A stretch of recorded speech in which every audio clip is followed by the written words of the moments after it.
Olá a todos, meu nome é Daniel, sou analista na Data Center Rock para a América Latina.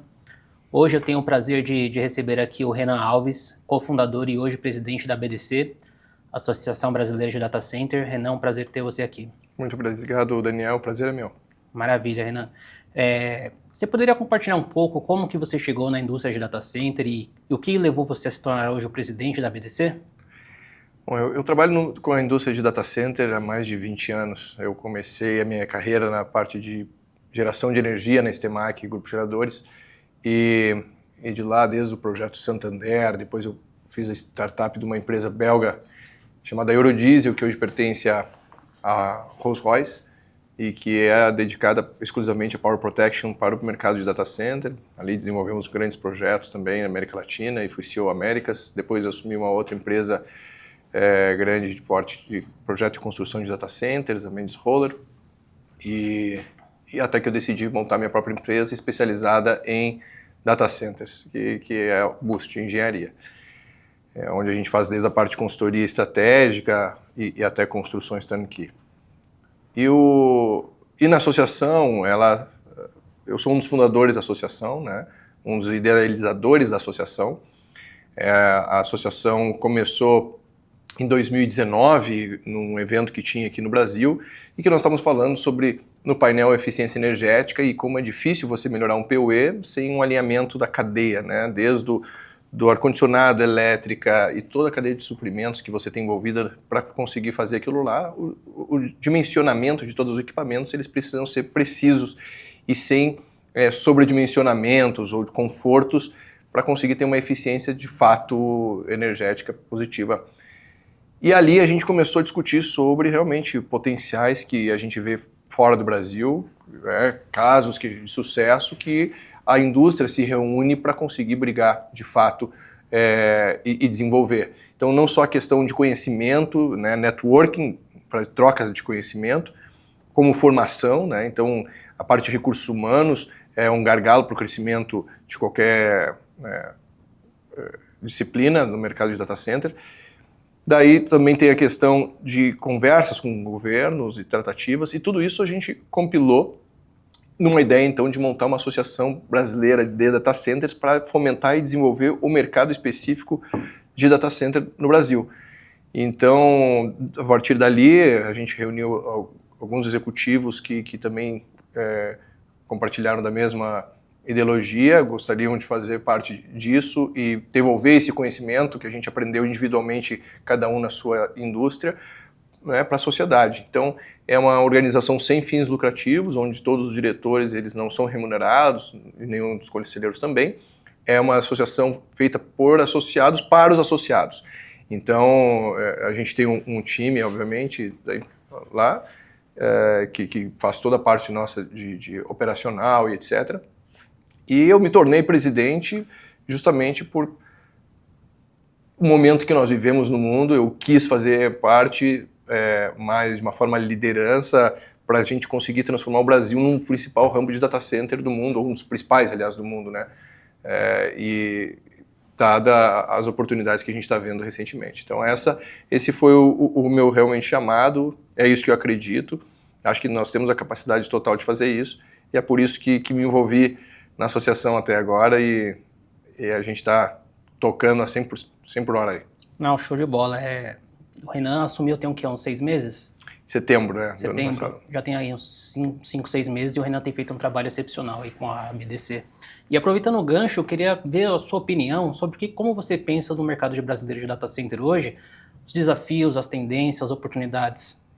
Então, o Brasil ele vive num momento ímpar, né? Nós temos uma cadeia de suprimentos super bem estruturada, desde a parte de energia, concessionárias de energia, mas não só as concessionárias, as gerações nossa do Brasil é 89% energia renovável, o que é preponderante para o desenvolvimento de data centers.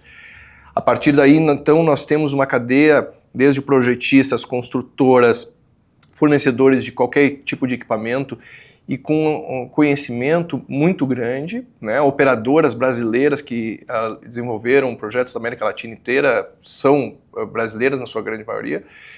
E nós temos também uma ressignificação do capital, né?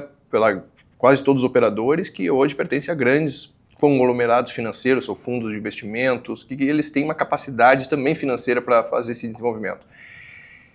E como nós temos energia disponível hoje, e como a gente tem uma questão de data center, de inteligência artificial, nem toda aplicação requer latência crítica, ou seja, o data center de treinamento ele poderia ser operado em outras distâncias, e o panorama energético, né, elétrico nos Estados Unidos e na Europa, ele não é favorável, você tem prazos muito alongados para conseguir energizar os data centers. Nós acreditamos que essa oportunidade é ímpar para a gente capturar essas oportunidades para o Brasil e trazer não só um mercado que sim ou sim vai crescer, que é data center de edge computing, cloud computing, inferência, mas também esses grandes data centers de treinamento que são mais de 100 MB.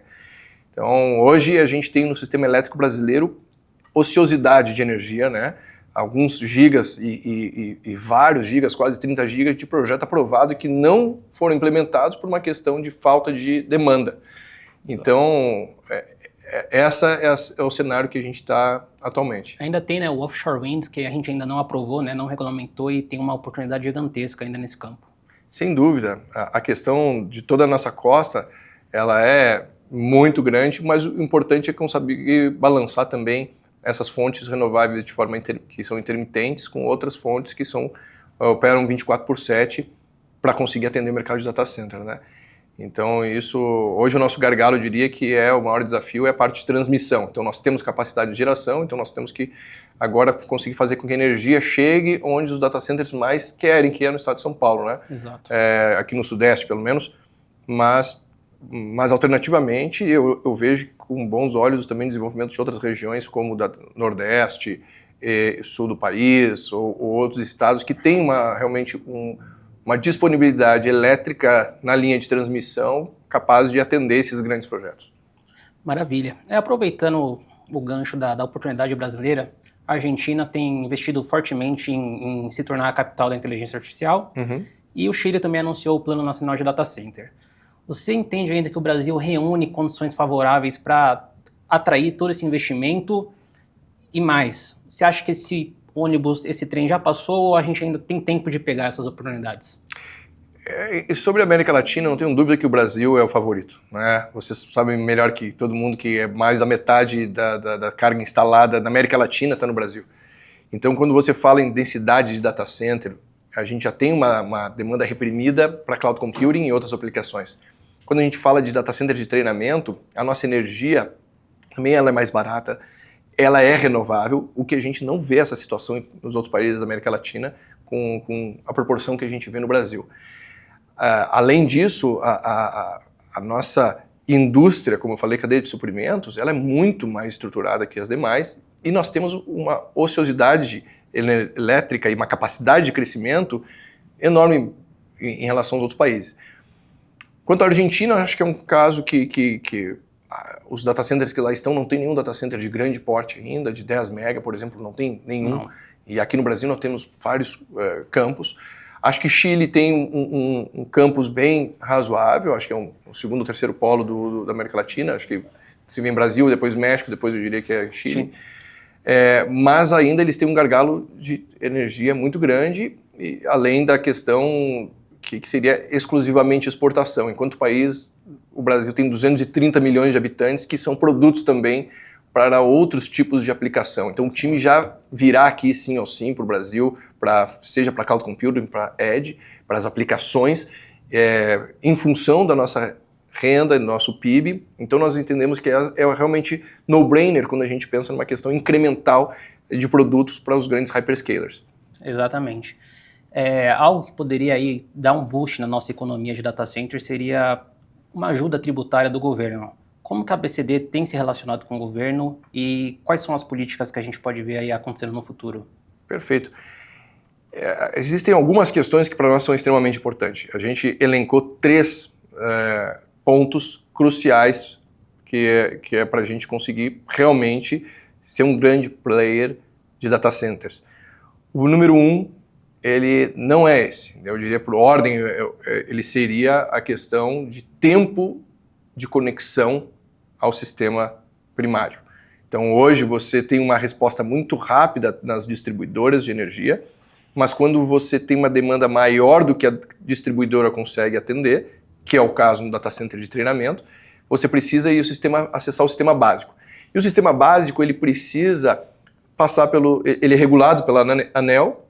Você precisa primeiro ter a recusa da distribuidora, depois pedir para o Ministério de Minas e Energia, depois ONS, todos os pareceres de acesso, e esse processo ele é bem moroso, demora um ano e meio às vezes.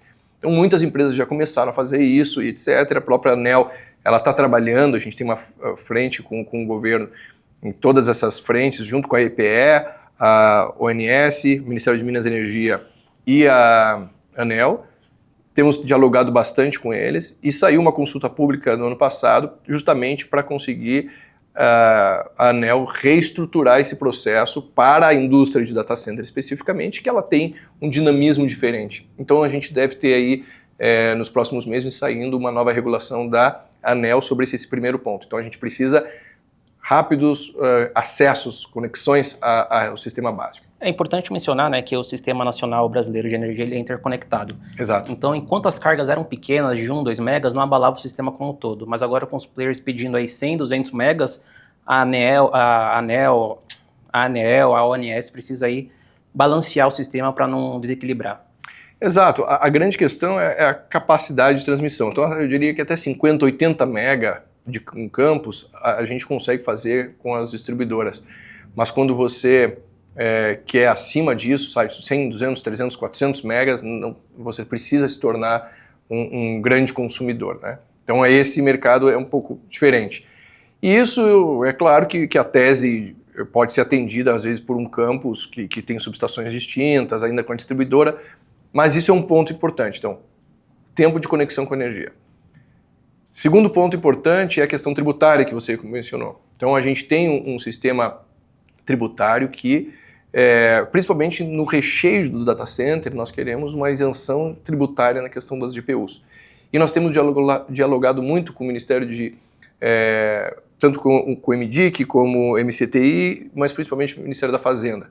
O MDIC e o Ministério da Fazenda têm liderado dentro do governo um plano, né, um regime especial para data center, uma questão de diferimento tributário, porque é um ponto pacífico que o Brasil não produz, né, o recheio do data center, que seria os servidores como GPUs. Então, a questão é para fazer uma redução realmente, uma isenção tributária por um período, para que esses projetos que queiram investir no Brasil, eles tenham até 3, 5 anos do compromisso para conseguir fazer a importação de todos os itens, etc., e teria realmente uma redução tributária fenomenal, tanto da questão de imposto de importação, quanto na questão de PIS e COFINS, e também a gente já tem no ICMS muitos estados que já têm esse benefício e eles querem também fazer algumas parcerias, como o estado de São Paulo, o estado do Rio de Janeiro, Pernambuco, Ceará. Alguns já têm a redução de imposto de importação, eles só querem regular para que não tenha regular no CONFAS para que não tenha uma briga fiscal, interestadual, exatamente. Então a gente tem que não competir entre os estados, mas entre as nações, né? Entre o Brasil versus outros países que estão competindo por esses investimentos. Então já falamos de energia, a questão tributária deve sair aí em breve. Esperamos que rápido. A previsão é até junho já ter alguma coisa e como sabe, é um processo moroso, mas eu confesso que eu estou vendo o governo muito alinhado com a gente. As conversas que a gente tem tido mesmo com o Ministério da Fazenda, o discurso deles é exatamente igual ao nosso, então eles estão muito pró-indústria. Eu acredito que isso vai ser muito real, vai ser muito bom para o país e vai acontecer muito rápido. E o terceiro ponto que a gente não pode esquecer é a regulamentação da inteligência artificial, que esse é um ponto que eu não domino, não sou especialista, como se eu fosse especialista tributário no Brasil, né? Mas a questão é que a regulamentação de inteligência artificial, ela tem alguns pontos que foram aprovados. Então ela começou no Congresso, subiu para o Senado e agora voltou para o Congresso com o texto já ajustado. e que o Congresso ainda não tem um relator, mas ele deve ter algumas possibilidades de ajustes ainda. O texto ele não está todo ruim, mas tem alguns pontos ainda que, como a inteligência artificial ela é muito recente, a gente não sabe as derivadas daquelas tomadas de decisão. Por exemplo, a taxação de direito de propriedade intelectual. Direitos autorais, né, daquelas empresas brasileiras ou pessoas brasileiras que o machine learning acabar utilizando como base de dados para fazer o modelo, modelo matemático. Então esses pontos assustam, porque a gente não sabe quantificar e não tem que fazer o destreinamento da inteligência artificial, né? Então o treinamento ele funciona de forma orgânica, com uma base de dados bruta, e ela vai indo. Então, seria como você olhar uma Ferrari para desenvolver um computador, né? Você teria que pagar royalties, por exemplo, para a Ferrari. Não bem nessas proporções, né? Mas é um exemplo só para a gente conseguir entender. Mas também o governo está bem ciente, dialogando com a indústria, eles têm articulado bastante. A CNI, nesse ponto, está também junto com a Brascom, e também a indústria, a ABS, indústria de software, todas elas estão à frente disso há muito tempo, então a associação aqui mais dá suporte para eles para conseguir desenvolver. Então, alinhado esses 3 pontos, o Brasil ele não tem como não atrair gigantescos investimentos nessa área. Eu espero que dê certo. Ultimamente nós estivemos falando com alguns operadores e perdemos investimentos aí para o Uruguai, né, com o caso do Google. O Google já está no Chile, mas ainda não veio para o Brasil. Acho que essas barreiras ainda impedem deles vir para o nosso país. Eles estão no Brasil através de operadores. Exato. Então, eu entendo nossa questão, né? A gente tem que lembrar que a questão tributária do Uruguai ela é bem favorável. Nós temos que lembrar que o Chile também tem uma conectividade com a Ásia, e de repente um ponto estratégico diferente. Também para o Peru, né? Para o Peru, mas ali temos cabos que vêm da própria Ásia e chegam ali direto. Então, eu não saberia dizer quais são todos os drivers que eles deixaram de fazer esse investimento aqui, ou se esse investimento, de fato, um dia pensaram em fazer no Brasil. Mas, sem dúvida, a questão de segurança jurídica é um ponto fundamental. Sim. Que a gente precisa pacificar. Sim, exatamente. Aproveitando falar da BDC, desde a criação da BDC nós vimos outras associações surgirem, né? A Chile DC, Max DC, Portugal DC, Spain DC. A BDC tem parceria com essas associações? Sim e não, nem todas, né? Então é interessante você falar porque a associação ela surgiu dentro do Data Center Dynamics, né? Que é o evento da indústria, o principal aqui do Brasil. E com o nosso case, a associação ela estimulou o nascimento das outras associações. Exato. Então isso foi muito bacana. Até então a gente só via entidades mais como 24/7, como iMasons, né? Estruturas mais de clubes, digamos assim, do que associação de classe. E aí, então, cada uma, claro, tem o seu objetivo individual, que é desenvolver o seu mercado local, mas sim a gente tem trocas, né? Tem trocas, aprendizados. A gente já fez webinars com a Associação Espanhola e a Mexicana, por exemplo, para falar sobre os gargalos que não são diferentes, né, na questão de transmissão. A linha de transmissão é um problema para todos os países do mundo, o tempo de conexão, a parte de regulamentação da inteligência artificial.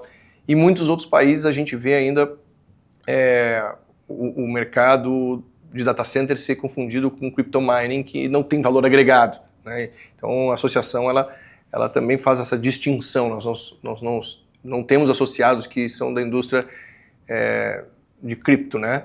Porque essa mineração de criptomoeda ela acaba não só criptomoeda, mas para blockchain, ela não precisa toda a infraestrutura robusta, né? Então a gente vai aprendendo isso com como é que eles tiveram isso com a Espanha, etc., mas são mais trocas. A única parceria que nós temos realmente é a Associação Portuguesa, que a gente fechou recentemente uma parceria com eles, e é para fazer uma troca entre os países por causa da língua, obviamente, a tradução das normas que a gente já fez, uma norma da ISO aqui no Brasil, eles podem utilizar essa tradução, eles querem fazer isso, então eles podem utilizar e ganhar tempo também para o desenvolvimento. Os nossos treinamentos, o objetivo é formar, então a gente tem uma série de treinamentos que cada mês, cada ano tem vários treinamentos novos, ministrados por associados, feitos por associados, e esses treinamentos é uma doação do conhecimento, know-how deles ao longo de todo esse tempo da indústria,